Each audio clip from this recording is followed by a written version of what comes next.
नमस्कार, स्वागत है आपका केकेडी न्यूज पे। आज है 29 अगस्त। जी हाँ, ये वो 29 अगस्त है जब 29 अगस्त 1905 में इस देश का एक और गोल्डमैन पैदा हुआ था जिसका नाम था मेजर ध्यानचंद। ये मेजर ध्यानचंद वही हैं जो 1928, 1932, 1936 के ओलंपिक में लगातार गोल्ड मेडल जीतते रहे हैं। आपको बता दें, ब्रिटिश सेना में भी मेजर ध्यानचंद की हॉकी बड़ों बड़ों के छक्के छुड़ा देती थी। आपको जानकर आश्चर्य होगा कि ये मेजर ध्यानचंद ओलंपिक के खेलों में गए थे जिस समय था German were the superior other countries in world. ये बात जब हिटलर बोलता था तो उस समय झुकाने का काम अगर किसी ने किया तो हमारे मेजर ध्यानचंद ने किया। जब ब्रिटिश गवर्नमेंट भारत पर कब्जा किए हुए थी और उस समय जब वो ओलंपिक खेलने गए तो आपको ये जानकर आश्चर्य होगा कि उनकी हॉकी तक को बार बार टेस्ट किया गया कि ये हॉकी किस प्रकार की है। आपको बताएं, उनके पैरों में खेलने वाले स्पोर्ट्स शूज भी नहीं थे, उसके बावजूद भी उन्होंने ओलंपिक में लोगों के छक्के छुड़ा दिए। ये मेजर ध्यानचंद वही है जिन्होंने 570 गोल से ज्यादा गोल किए थे हॉकी के खेल में। मेजर ध्यानचंद के नाम पर भारत में खेल दिवस मनाने का कार्यक्रम किया जाता है प्रतिवर्ष 29 अगस्त को।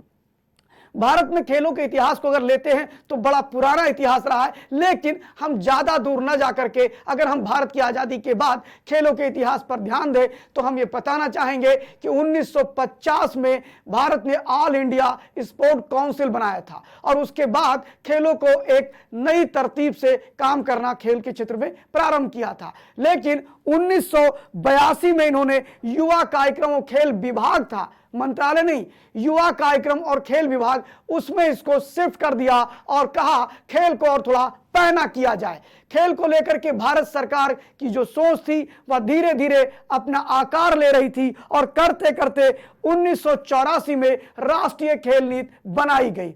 84 में जो खेल नीति बनाई गई उसका थोड़ा थोड़ा प्रभाव पड़ने लगा और आपको ध्यान होगा कि लगभग 84 के 80 के दशक में ही भारत ने वर्ल्ड कप जीतने का काम कपिल देव के नेतृत्व में किया था। भारत में खेलों को लेकर के जब हम बात करते हैं तो बार बार लोगों के मन में एक ही खेल आता है और वो है क्रिकेट। क्रिकेट के अलावा भी भारत में बहुत से खेल हैं, उन पर ध्यान देने को लेकर के सरकारें हमेशा चिंतित रहीं और कई ऐसे गैर सरकारी संगठन और ऐसे खिलाड़ी बार बार सरकार को चेताते रहे कि आप अन्य खेलों पर भी ध्यान दीजिए, क्योंकि जब हम ओलंपिक में जाते हैं, एशियन गेम्स में जाते हैं, कॉमनवेल्थ में जाते हैं तो हमारा जो रेशियो होता है जीत का वो कमजोर होता है। उसके पीछे ही बताना चाहेंगे कि भारत में जो खेलों का पैरामीटर है, जो खेल लोग खेलते हैं, उसमें भी खिलाड़ी कई प्रकार की समस्याओं से जूझना पड़ता है। जहां एक तरफ खिलाड़ी जो होते हैं वह भाषा, प्रांत, खान पान इन सब में भेद होता है या भी उनके लिए समस्या का कारण होता है। कहीं कहीं आप देखते होंगे महिला खिलाड़ियों को लेकर के यौन उत्पीड़न के भी मामले आते रहते हैं। इन विभिन्न झंझावातों में भी अगर भारत के खिलाड़ी आगे बढ़ रहे हैं, ओलंपिक से लेकर के एशियन गेम्स और अभी जल्द ही वर्ल्ड एशियन एथलीट चैंपियनशिप में नीरज चोपड़ा ने एक बड़ा कीर्तिमान स्थापित किया और पहली बार कोई गोल्ड लाने वाला भारतीय खिलाड़ी वर्ल्ड एथलीट चैंपियनशिप में बने।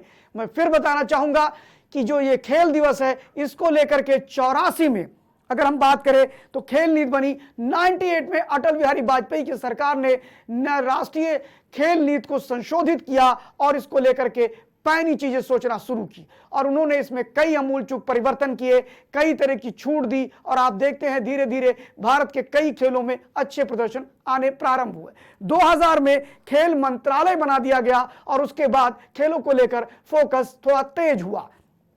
2011 में राष्ट्रीय खेल विकास संहिता बनाई गई जिसके बाद सभी जिलों में और सभी राज्यों से यह अनुरोध किया गया कि खिलाड़ियों को व्यापक रूप में प्रोत्साहन दिया जाए, वहां उनको आर्थिक प्रोत्साहन भी दिया जाए, उनकी ट्रेनिंग के मैनेजमेंट भी अच्छे किए जाएं, अच्छे स्टेडियम बनाए जाएं। एक समय था कि अच्छे स्टेडियम गिने चुने राज्यों में गिनती के थे, लेकिन देखते ही देखते पूरे भारत में आप क्रिकेट से लेकर के विभिन्न मैदान बनते ही चले गए। सबसे बड़ा आयाम तो उस समय आया जब कॉमनवेल्थ गेम को रिप्रेजेंट किया भारत ने और उस कॉमनवेल्थ गेम को रिप्रेजेंट करने के बाद भारत में बहुत से स्टेडियम बने और एथलीट के स्टेडियम बहुत से बने।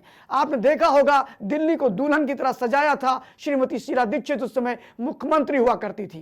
कांग्रेस के सरकार में एक बहुत बड़ा काम सरकार ने करने का किया था। आपको बताएं 2022 में नागरिक उड्डयन मंत्रालय ने और भी कई वायु से संबंधित खेलों को भी खेल विभाग में शामिल करने की बात करी खेल मंत्रालय में, जिससे बता दें पैराग्लाइडिंग, हैंड ग्लाइडिंग, पैराशूट और भी ऐसे जो चीजें हैं जो हवा में की जा सकती हैं, वो सारे खेलों को शामिल किया गया। आपको बता दें प्रधानमंत्री नरेंद्र मोदी ने आह्वान किया था फिट इंडिया और खेलो इंडिया जैसे गेम को, जिसमें राज्य जिले स्तर से लेकर के ब्लॉक स्तर तक खेलों को प्रोत्साहन का काम दिया जा रहा है। और उसमें बहुत से ऐसे खिलाड़ी हैं जो ब्लॉक से निकल करके राज्य और राज्य के बाद राष्ट्र को खेलने का काम कर रहे हैं, और वो भी उन क्षेत्रों से जैसे नॉर्थ ईस्ट हो गया, केरला का बहुत सुदूर इलाका हो गया, ऐसे बहुत से ग्रामीण क्षेत्रों से भी आ रहे हैं।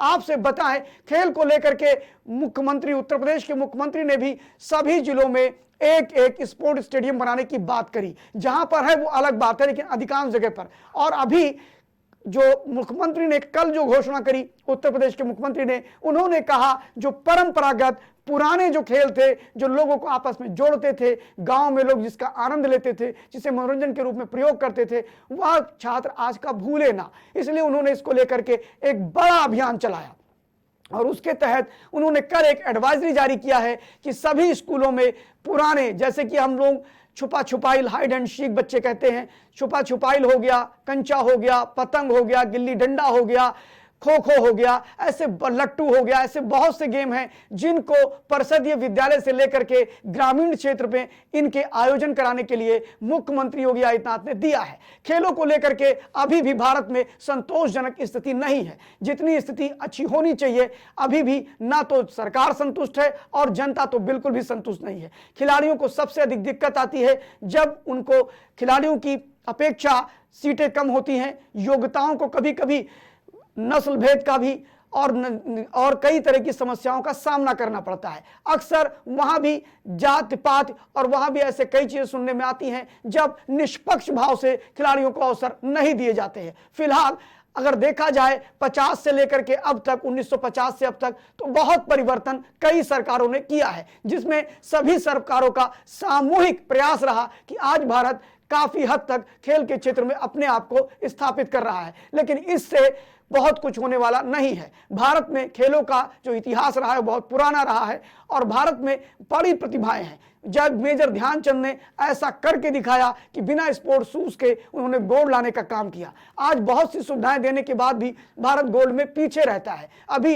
वर्ल्ड एथलीट चैंपियनशिप में अगर नीरज चोपड़ा ना होते तो भारत के हाथ में कुछ भी ना होता। इस खेल दिवस पे भारत की सरकार से केकेडी न्यूज आह्वान करता है कि खिलाड़ियों को और सुविधा प्रदान की जाए और कई प्रकार के जो उनके आंतरिक समस्याएं हैं, चाहे वो खान पान की समस्या हो, भाषा की समस्या हो, इसको भी दूर करने का प्रयास किया जाए। खासतौर खेलों पे अभी उतना ध्यान नहीं दिया जा रहा है या उतने प्लेसमेंट स्थिति नहीं है जितनी होनी चाहिए, लेकिन फिर भी अब बहुत से नए खिलाड़ियों को अवसर मिल रहे हैं और पुराने खिलाड़ियों में जो दबदबा है वह एक वहां भी जो एक कॉकस है, उस कॉकस को तोड़ने का भी प्रयास सरकार को करना चाहिए। सभी खेलों में यही हो रहा है कि जो पुराने खिलाड़ी हैं वो अपना कॉकस बना रखा है और अपने ही जैसे लोगों को या अपने रिकमेंडेड लोगों को ही लाने का प्रयास करते हैं। ये एक बड़ा संकट है भारतीय खेलों के लिए। इस पे बहुत सी टिप्पणी की जा सकती है और ये बहुत बड़ा विषय है।